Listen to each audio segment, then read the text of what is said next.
Welcome back, dear nighttime wanderer.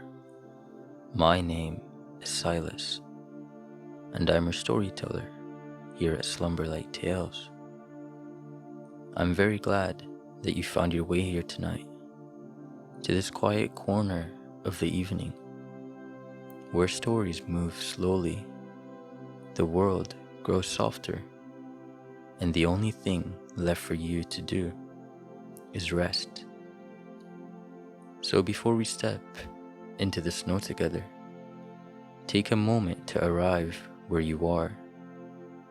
Feel the surface beneath your body, the gentle weight of the blankets across you, the way your head is cradled by your pillow. It all feels so comfortable. Let your eyes grow heavy, or close them altogether. Take a slow, deep breath in, and exhale very gently through your mouth.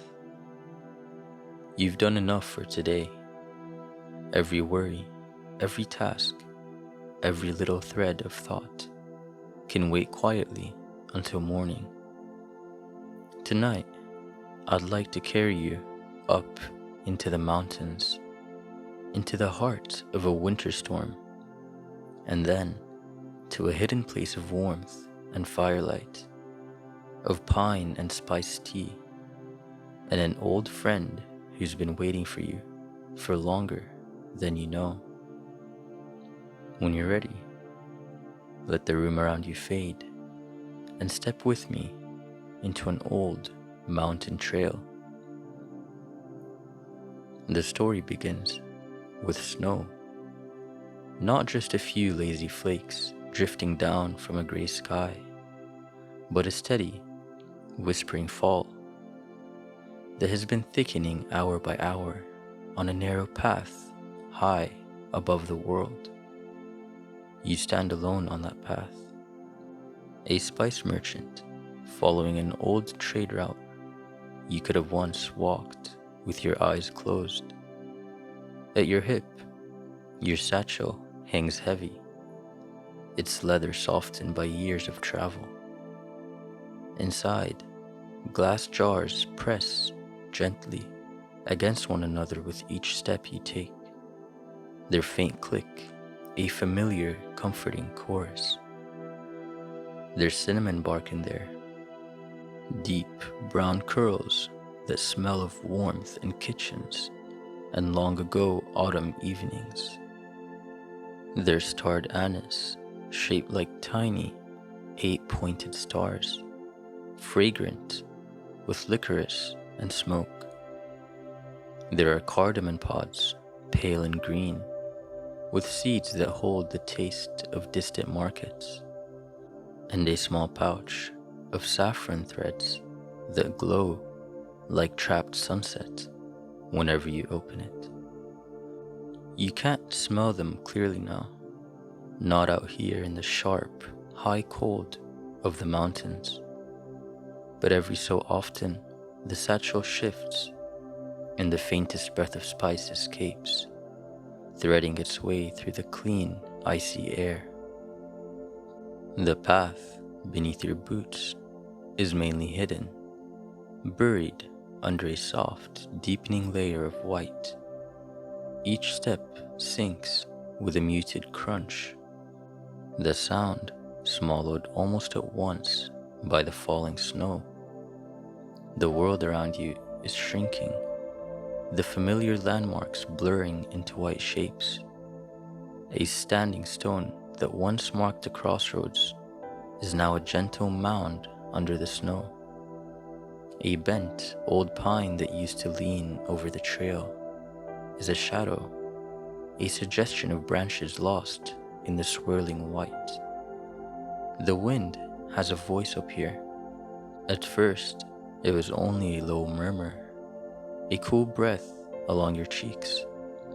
But now it rises and falls like a distant, restless sea. It curls around your ears, tugs at your cloak, threads cold fingers down the back of your neck.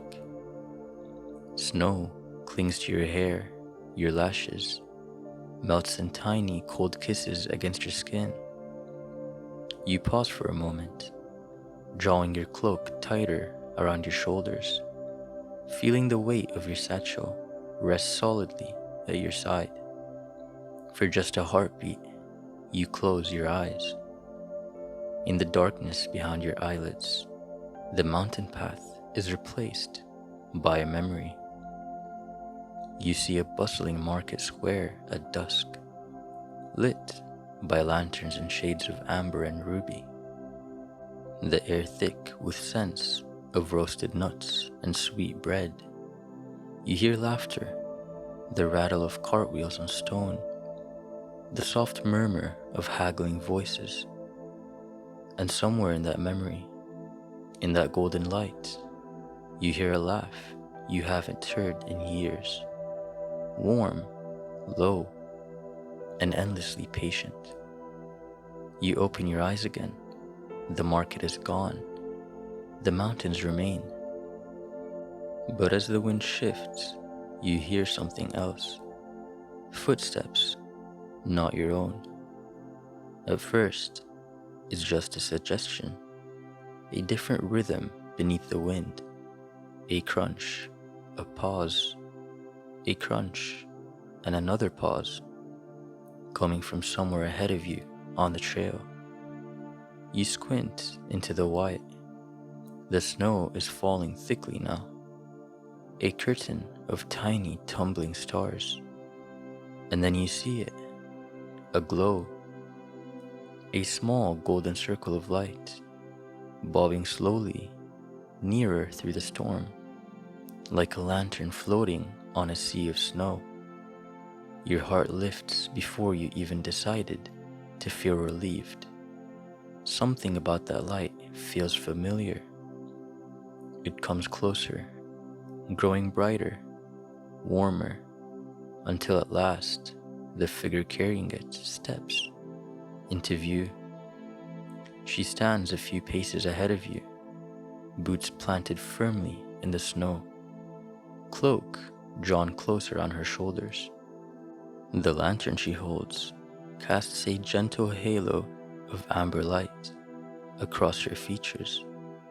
Her face is older than you remember it, lying gently at the corners of her eyes.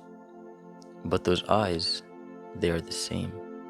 Clear, steady, quietly amused in the way you once knew so well. Your old friend from the market square is suddenly standing here in the heart of the mountain storm. I was wondering which fool of a trader would be stubborn enough to try this path in a blizzard, she says, voice low but rich with warmth. Then she smiles, and the storm seems to ease its grip on you. Of course it would be you, she says. Your breath leaves you in a small, shaky laugh. Her name tastes familiar on your tongue, like a spice you haven't used in years, but never truly forgot. You picked a bad night, she continues, though there's no real scolding in it. The ridge is treacherous when the snow comes in like this. You can't see the drops until you've already stepped off of them. She lifts the lantern a little higher, letting its light fall across you, your snow-dusted hair, your chilled hands, the satchel weighed with glass and spices. You still carry them, she observed softly, the quiet amusement touching her mouth again. Your little traveling world of scents. They've stayed with me, you reply, your voice rough with cold and relief. She gestures behind her. The mountain has made itself unwelcome tonight, but the village hasn't, she continues. You're not far if you know where to step. She extends her hand toward you, gloved fingers steady, certain, and you take it. Her grip is warm, solid, and sure. And just like that, you're not alone on the mountain anymore. She turns, guiding you away from the exposed ridge, and toward a narrow, shadowed cleft in the slopes. The snow seems thicker here, but the wind softens the moment you step between the sheltering rocks, as though the mountain itself has drawn in a gentler breath. "Watch your footing," she murmurs. "The trail is under there somewhere. It remembers where it is, even when your eyes don't." The two of you move slowly at first, boots shuffling through powder, your satchel brushing against your hip with its familiar music of clinking glass. The lantern's glow sketches out the rough line of the path before you. You begin to notice the details again, the dark, snow-laden shapes of pine branches overhead, arching toward one another like bowed heads, the way the snow settles thickly on each needle, sparkling faintly in the lantern light. The scent of the air changes, almost imperceptibly at first. Beneath the clean, sharp bite of cold, there's a deeper note: pine resin, damp bark, the faintest trace of wood smoke, carried from somewhere further down the hidden slope. Still following the old trade routes, she asks after a while, her voice an easy companion to the rhythm of your steps.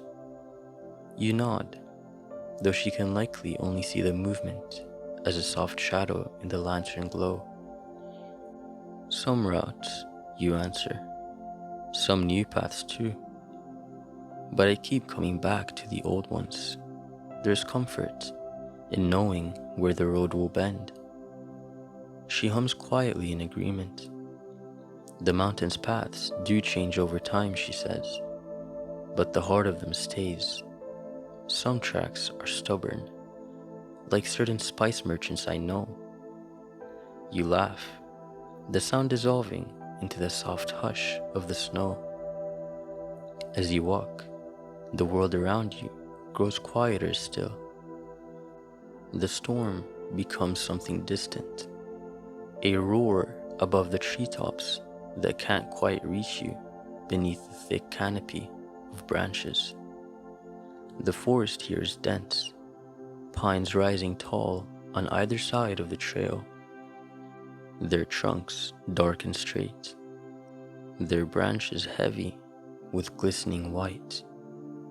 Every now and then, a clump of snow drops from high above, falling in a slow, silent sheet to a land with a muffled whomp on the ground. The lantern light catches the falling crystals, turning them into a brief, shimmering curtain of stars. The path begins to slope gently downward, switchbacking between the pines. Your friend moves with a surety of someone who's walked this way 1,000 times. Occasionally, she presses your hand a little tighter, or lifts the lantern to illuminate a half-buried rock, or a sudden dip in the trail. With each careful step, you feel the tension in your shoulders unwind just a little. The danger of the exposed ridge is behind you now. The forest seems to hold you, soft and close. It's quiet, settling around you like a cloak. The lantern swings gently between you, light gliding over the snow, over pine trunks, over the occasional flash of a frozen stream half hidden beneath ice. You step out from between the last two great pines, and the world opens. Below you lies a hollow in the mountain, cradled on all sides by snow-softened slopes. Within that hollow is a village. It isn't large, perhaps a couple dozen cottages at most, but every rooftop is dusted with white. Every chimney sending up a thin, curling line of smoke into the cold, still air. Lanterns hang from posts along narrow paths, their glass panes fogged slightly with warmth, casting soft pools of golden light onto the snow-covered ground. From this vantage point, it looks as though the stars have fallen from the sky and settled gently among the houses, choosing to glow here for a while instead of far above. You stand for a moment at the edge of the forest, breathing in the sight. The storm, somehow, does not seem to reach down into this hollow. Snow still falls, but in slow, delicate flakes that drift lazily through the lamplight, as if they have all the time in the world. "It's still here," you whisper. "Of course," she replies. "Places like this don't vanish. They just wait for the right footsteps." A narrow, packed path winds down from where you stand, switching back gently until it merges with the lanes below.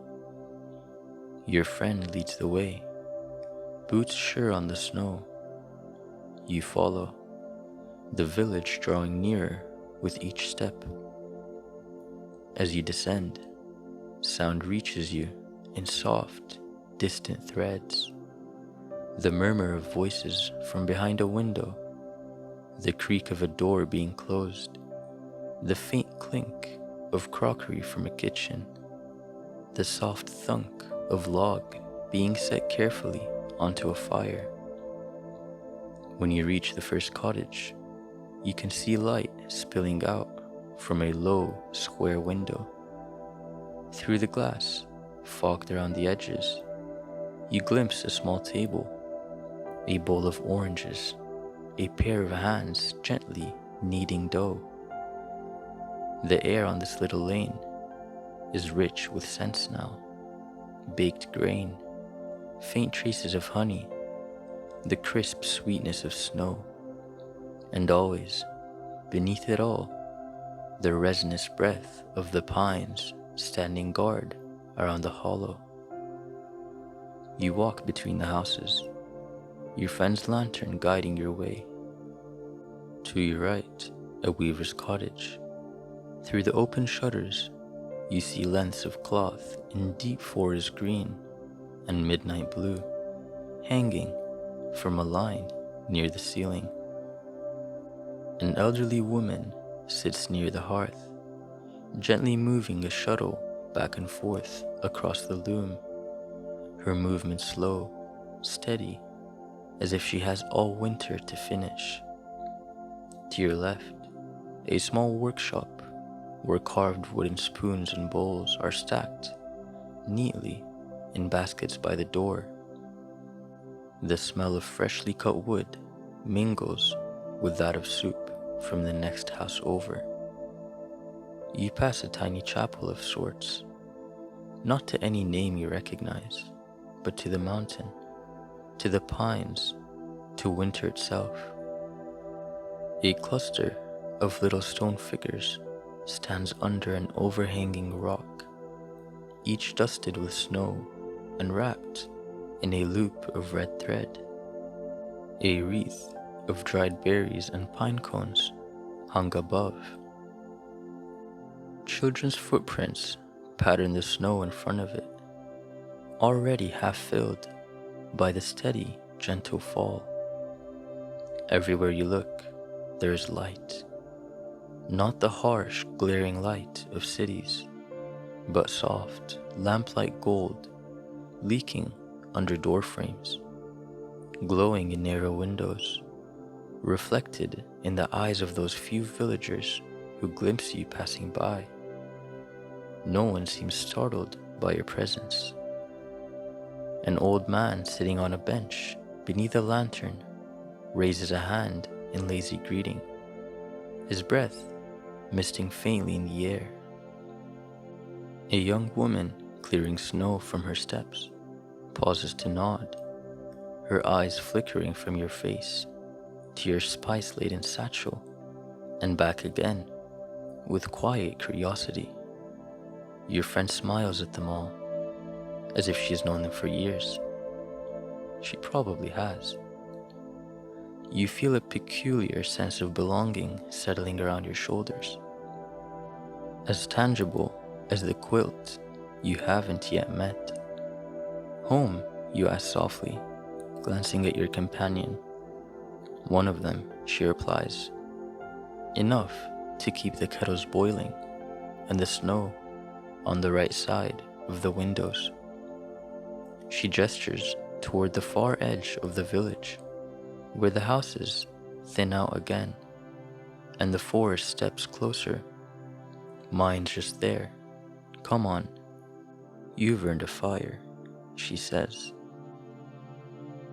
Her cabin sits right where the village meets the pines, as if it's the last house in the world before the forest reclaims the slope.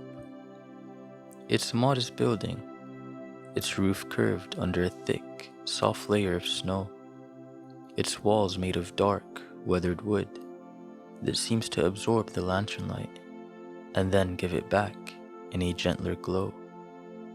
A neat stack of logs rests beside the door, each piece cut clean, ends pale and fresh. From the chimney, a steady line of smoke lifts straight into the still night air. As you draw close, you notice little details: a sprig of pine and dried orange slice, tied with twine beside the doorframe, a small bell hanging under the eaves, its tongue wrapped in cloth to keep it from ringing too sharply in the cold. Your friend pushes the door open, and warmth pours out. It's not a slap of heat, not overwhelming, but a deep, steady warmth that has had hours to soak into the walls, to settle into the floor, to make itself at home in every corner. You step inside, and the air enfolds you at once, carrying the scent of burning wood, pine logs on a stone hearth, and something else, something spiced and subtle, simmering quietly in the background.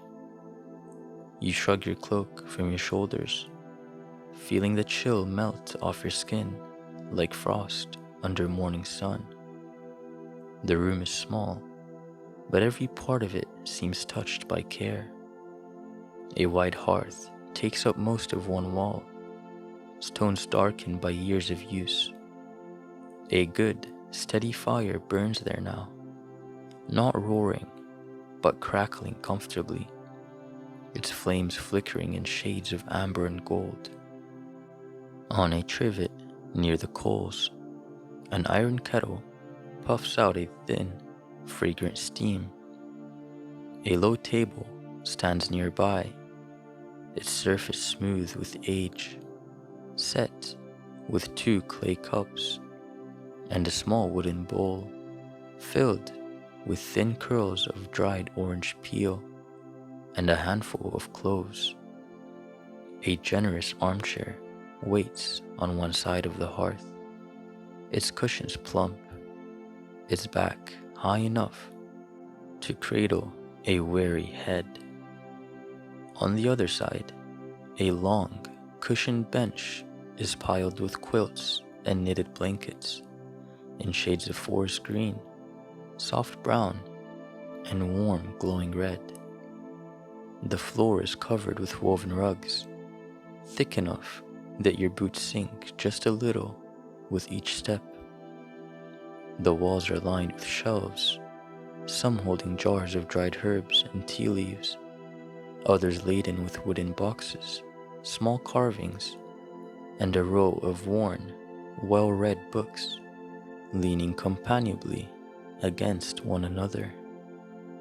Above the hearth, bundles of herbs hang upside down from the beams, tied with twine, sprigs of rosemary, tufts of sage, clusters of dried flowers that have kept their faded color. Your friend closes the door behind you with a soft thunk, and the room settles into a gentle, enclosed quiet. Outside, the snow continues to fall, but now you hear it only as the faintest whisper against the window panes. "Boots off," she says kindly, gesturing to a mat near the door. "The floor's warm. You might as well enjoy it." You unlace your boots, feeling the heat seep through the thick wool of your socks the moment your feet touches the rug. It feels like stepping into a memory of summer hidden under winter's coat.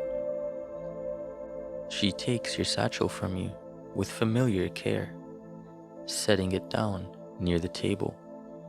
"You can show me what you've collected once you've thawed," she says. "I have a feeling you've brought something interesting." She moves to the hearth and lifts the kettle from its hook, tilting it so a ribbon of steaming water pours into the waiting cups. As she pours, the scent in the room deepens. Steam rises, carrying notes of pine needles, dried citrus, and a whisper of cinnamon so soft you might miss it if you weren't the sort of person who carries spices across mountains. From a small jar, she pinches in a few crushed cardamom pods, listening as they crackle briefly when they meet the hot liquid. The smell that blooms from the cup is both foreign and familiar, the mountain's own version of chai, infused with forest and snowfall. "Sit," she murmurs, nodding towards the armchair. "Let the chair hold you a while. It remembers how." You lower yourself into it. The cushions give under your weight just enough, then rise to meet you, supporting your back, your shoulders, the curve of your neck. The fabric is soft and slightly textured, like an old, well-loved sweater. You feel your body begin to understand that it doesn't need to brace itself anymore. Your muscles, which have been quietly tensed against the wind and cold and uncertainty, start to unknot, one by one. Your friend drapes a quilt over your legs, thick and heavy, stitched from pieces of cloth in quiet colors: moss green, warm brown, soft cream, a hint of deep red. It smells faintly of pine and soap, and something you can only describe as home. She places one of the steaming cups on the low table beside you, close enough that you can easily reach it without leaving the embrace of the chair. "Careful," she says. "It's hot, but it'll be just right by the time you feel like lifting it." She settles herself onto the cushioned bench on the other side of the hearth, tucking her feet beneath a knitted blanket, her own cup in her hands. For a little while, the two of you simply sit. The fire crackles softly, occasionally sending up a tiny shower of sparks that die almost as soon as they appear, melting back into the orange-red heart of the flames. The kettle gives a satisfied little sigh as it cools gradually by the fire. Somewhere in the walls, old wood shifts, emitting a gentle, familiar creak, like a house stretching after a long day. You listen.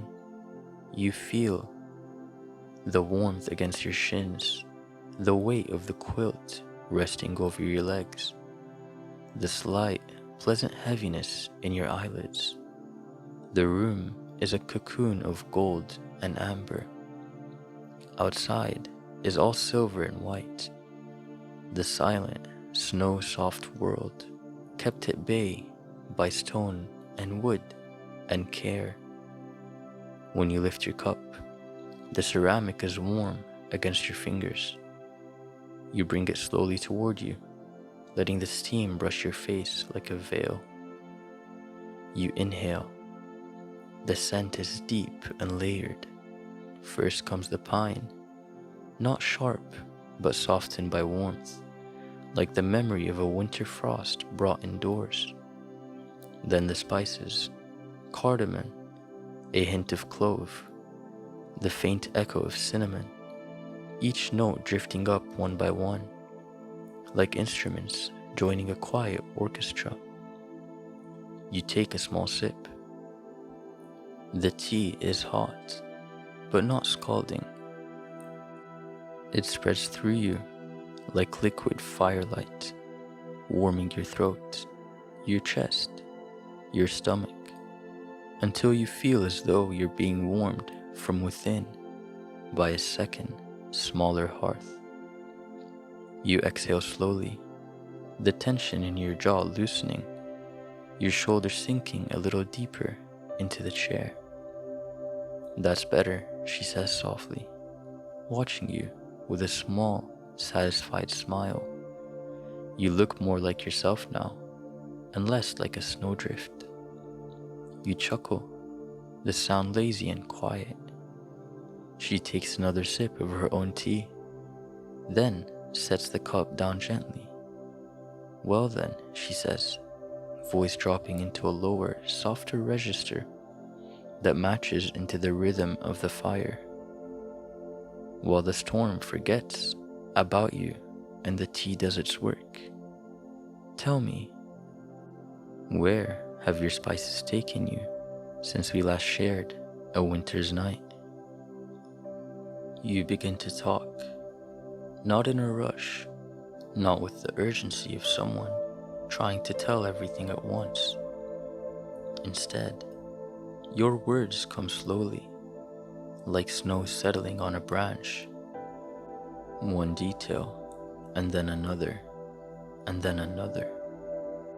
You speak of sunlit ports, where ships creak gently in warm harbors, their holds full of strange fruits and fragrant bark. You speak of desert caravans, of heat shimmering above the sand, of tents heavy with the aromas of cardamom coffee and roasting seeds. You speak of cities whose names she has never heard, but whose sounds she tastes with you. Places where saffron stains fingertips gold, where pepper is weighed like treasure, where nutmeg is guarded in little locked boxes and traded with reverence. As you talk, the room around you seems to lean closer, the shadows on the walls softening their edges, the fire settling into a deeper, slower burn as though it too is listening. Your friend asks quiet questions only now and then, never hurrying you, never tugging at the thread of your story, just giving it gentle nudges to see where it might wander next. When your voice grows quiet, she takes up the thread. She tells you of the village and the winters that have come and gone, of the year the snow arrived late and everyone felt strangely restless until the first flakes finally appeared, of the time the river froze so suddenly that the fish were caught mid-leap, little silver commas suspended beneath the glassy surface until the thaw set them free. She tells you about the cabin, about the first night she lit its hearth, how she spent hours just watching the flames, trying to decide which stories to invite in with their smoke. She speaks of the pines and the way they sing in certain winds, a low, vast chorus you can only hear if you stand perfectly still and let the forest breathe around you Her voice weaves the village around you even more fully than the walk through its streets did, layering in details, adding warmth and memory and meaning to what you've already seen. The room grows drowsy with the weight of shared stories. Your tea is half finished and perfectly warm. Your body feels heavy in the most pleasant way, as though every muscle has quietly decided to let go. Your friend notices. Of course she does. You're drifting, she says softly, the corner of her eyes crinkling with affection. That's good. The hearth likes to have sleepy company. She leans over and tugs the quilt a little tighter around you, tucking it gently under your arms, the way someone might settle a blanket around a dozing child. The fire pops once, sending a tiny spray of sparks up the chimney. The sound is soft, rhythmic, like punctuation in the long, winding sentence of the night. Listen, she murmurs. Do you hear it? You do. Not just the fire, but the whole cabin. The faint rush of wind, safely on the other side of the walls. The creak of wood as the building settles contentedly onto its foundations. The whisper of snowflakes sliding gently down the glass of the window before they melt and vanish. It is as if the entire house is breathing slowly around you, an inhale of warmth, an exhale of quiet. Your own breath begins to match it, in and out. Your friend's voice returns, even softer now, nearly blending with the crackling fire. Let the village keep its watch, she says. Out there, the lanterns will burn until the last window is dark. The pines will hold back the storm. The snow will keep falling, softly, steadily, no matter what the world beyond the mountains may do. She pauses. You hear the slight rustle of her sleeve as she adjusts her blanket. In here, she continues, there is nothing left for you to do. The road you walked today has already been folded gently into the past.